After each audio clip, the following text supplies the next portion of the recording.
নারকেলের দুধ দিয়ে রান্না করব। নারকেলটাকে ভেঙে নিলাম, কুড়িয়ে নেব।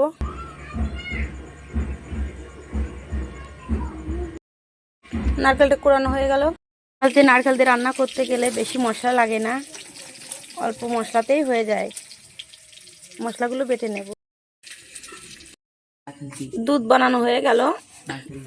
আর মাছে আলু আপনারা দিতেও পারেন, নাও পারেন, আমি দিচ্ছি তাই। মাছগুলো হালকা করে ভেজে নেব।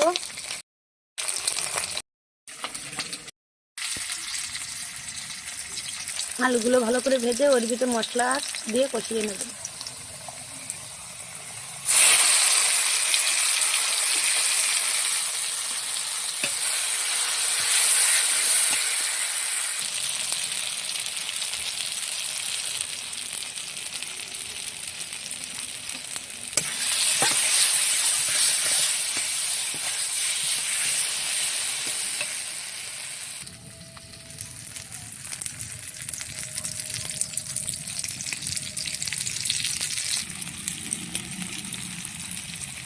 অল্প করে একটু চিনি দিয়ে দিলাম।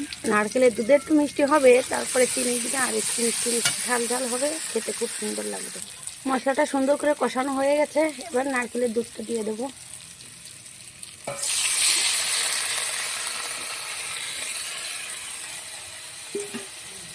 একটু ফুটলে মাছগুলো দিয়ে দেব। ঝোলটা ফুটে গেছে, মাছগুলো দিয়ে দেব।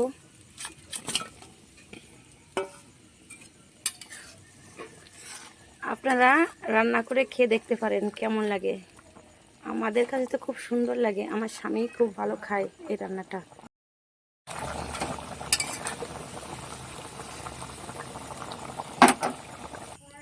ঝোলটা নামিয়ে নিলাম, সম্বরা দেবো তার জন্য।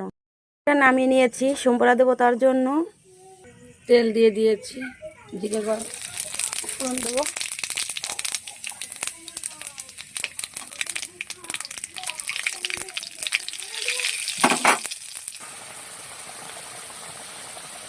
ফোড়ন দিয়ে দিলাম।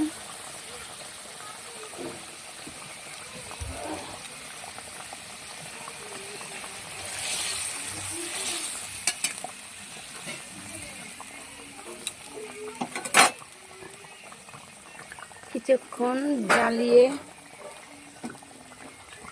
গরম মশলাটা দিয়ে নামিয়ে নেব।